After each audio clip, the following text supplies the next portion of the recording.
Kako prenose naši mediji, Crvena zvezda je ostala bez prvog napadača. Šerif NDI se seli u Tursku u transferu teškom 5 miliona evra. Da li se ovako nešto očekivalo? Saznaćemo u nastavku. Sportski pozdrav, dobar dan, dobrodošli. Moje ime je Stefan Milićević, danas ćemo prokomentarisati gorosastog napadača Crvene zvezde, Šerifa NDI-a, koji je navodno bivši fudbaler iste. Pre nekih pola sata puštena je buva u eter kako sam fudbaler je napustio Crvenu zvezdu i seli se u turskog predstavnika Samsunspora, ekipu koja trenutno je jako veliko iznenađenje tamošnje lige. Sa klupe predvođeni Tomašom Rajsom došli su do rezultata koji zaista iznenađuje sve tamo koji komentarišu sport, prate sport. Dakle, 6. visoka pozicija, jedan jako dobar pristup na terenu, onako jedna miks dobra ekipa koja je satkana kako od domaćih turskih fudbalera, tako i od legije stranaca.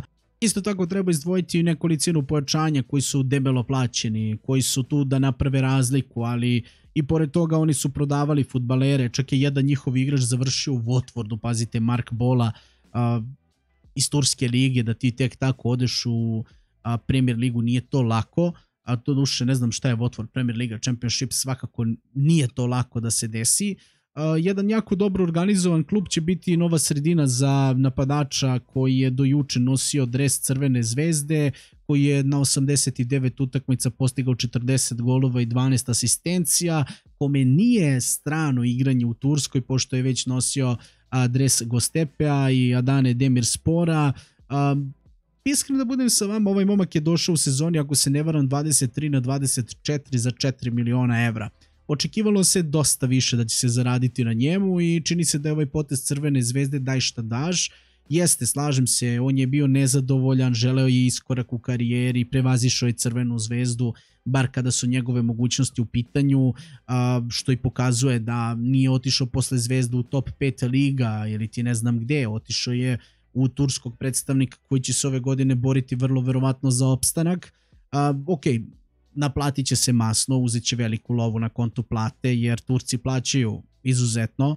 Sad da li on može njima da donese kvalitet instant, to je veliko pitanje, ali da će kao najveće pojačanje kluba se očekivati od njega hoće.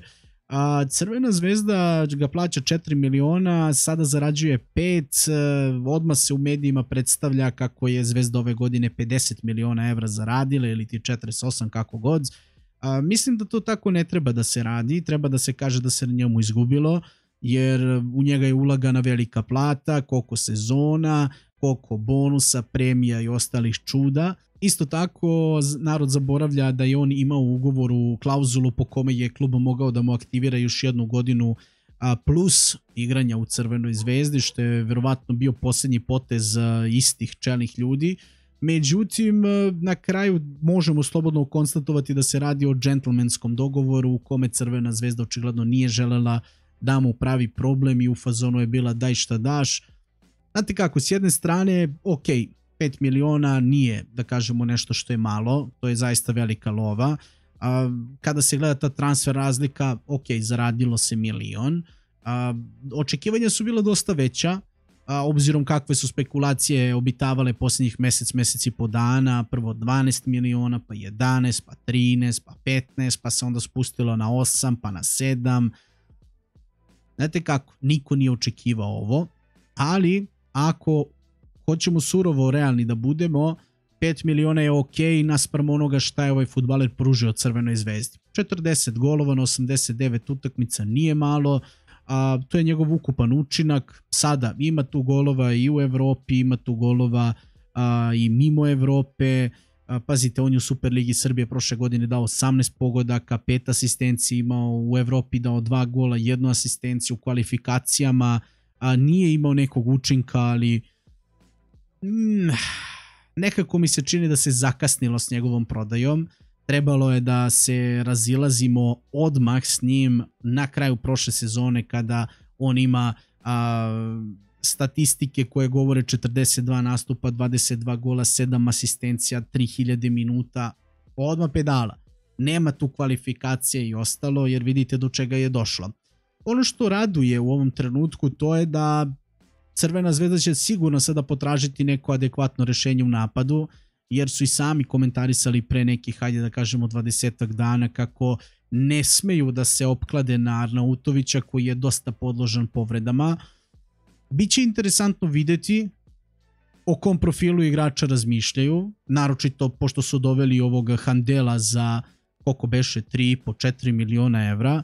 Pazite, Crvena zvezda sada ima reputaciju, može da bira napadača, ne može možda iz najboljih klubova, ali taj isti Handel koji je došao za 3,5 kako beše ili 3,1, on je vredan igrač 15 miliona evra.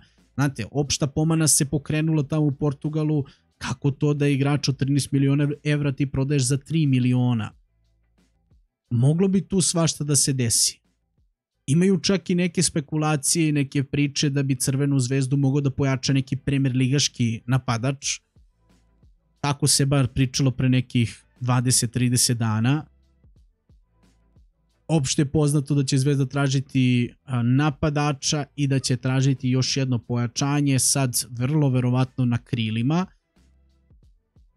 Daj da damo priliku da sačekamo da vidimo kakva će ta njegova zamena biti, jer od Crvene zvezde se sada očekuje neki golgeter.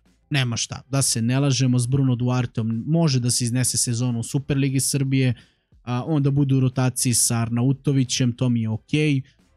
Da li je možda vreme da Crvena zvezda napravi projekat oko ovog malog, kako beše, Aleksa, jel tako, Damjanović? Mali, dosta onako talenta ima. Međutim, nije Crvena zvezda navikla navijačku bazu na toliki nivo hrabrosti, znate. Naročito ne na tim bitnim pozicijama. Bilo bi lepo, bilo bi interesantno to da se vidi. Da mu daju novi 5-godišnji ugovor, da ga zabarakadiraju onako skroz na lupam 20-30 miliona, pa ko hoće nek plati pa nek plati. I taman u jako jednoj konkurenciji bi mogao da stasava, da skuplja iskustvo, da igra u paru sa Arnautovićem i Duarteom, zašto da ne? Sada, kažem opet, moje neko razmišljanje me vodi u tome, to jest ka tome da dolazi neki dobar napadač, iskusan napadač, jer samo takav profil garantuje mir u kući, što bi se reklo, bar u ovakvoj situaciji u kojoj se nalazi Crvena zvezda sada. A to je da ukoliko se ne prođe ta ligaška faza sada Ligi Evrope, da će to biti katastrofa od sezone, obzirom da nismo imali seču knezova, što se kaže, u prvoj fazi, u drugoj mislim da već neće biti izgovora. Toliko, dolazimo do dela u kome ćete se i vi uključiti. Voleo bi da mi prokomentarišete dole šta i na koji način vi vidite ovaj odlazak, da li ste zadovoljni cifrom, da li ste očekivali više. O svemu tome pišite opširno dole, kao što ste navikli, družimo se u komentarima. I toliko za ovo izdanje. Napomena, ne zaboravite da zapratite ovaj kanal, da ostavite like i toliko za danas, pa se vidimo. Sportski pozdrav, prijetan ostatak dana.